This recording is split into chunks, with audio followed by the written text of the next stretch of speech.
fight for tomorrow if you don't live to see it, you know?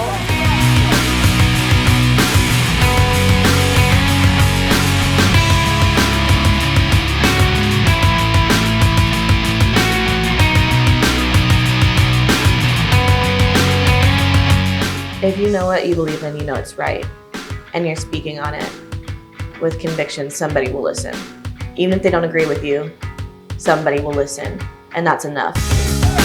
On the first episode of Young, Woke, and Free, we caught up with two different activists, Lila and Natalie, fighting to advance the same cause.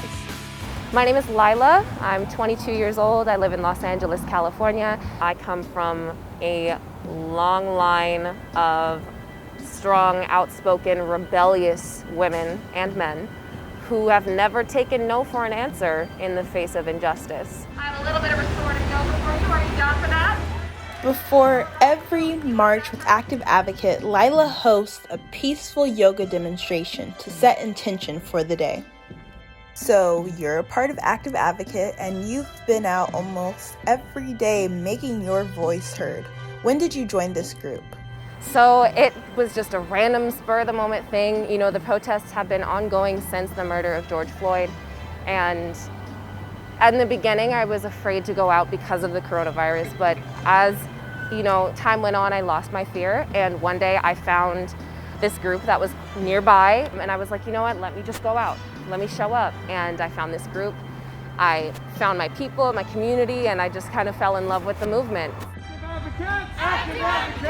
Active Advocate! Active Advocate! We are a multi-generational, multi-ethnic movement of activists who all intersect to make sure that we can make a difference in the world. So we are all different sorts of activists who are now coming together to basically beat systemic racism as well as get white supremacy out of our leadership. And it is up to us to make sure that we stand united.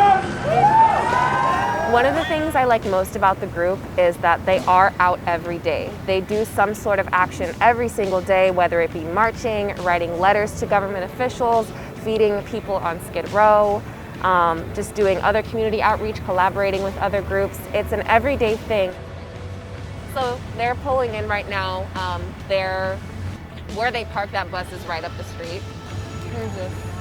I need a Sharpie. I need to write my lawyer's name on my leg just in case. You want to go? Okay.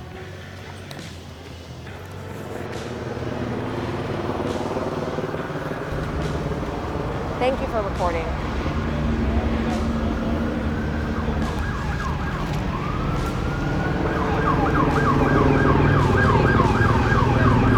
Hey, Rock, so I'm at City Hall. We just had to cut. Where are they taking? They fucking kidnapped him from the lab. Okay, they kidnapped someone from the camp. Just a hot situation right now.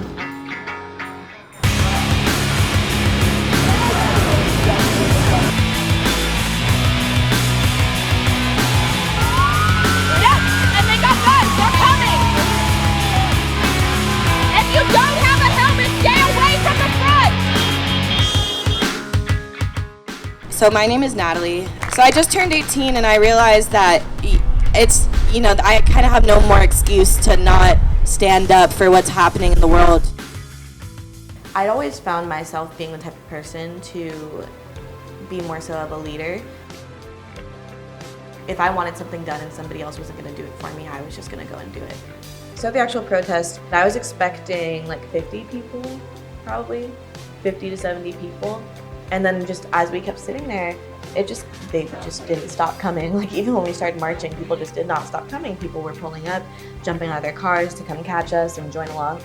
And I think it ended up to be around 1,400 people, 1,440 people, which was the biggest amount of people I've ever seen in Burbank because it's a small city. The first thing that I made sure of was that I covered all the bases in terms of safety, whether it be about the virus, the pandemic, or about police brutality and the police being aware of what we were doing. I was just trying to cover all the bases because I didn't want anyone to feel like they were at risk in any way or to be nervous or afraid.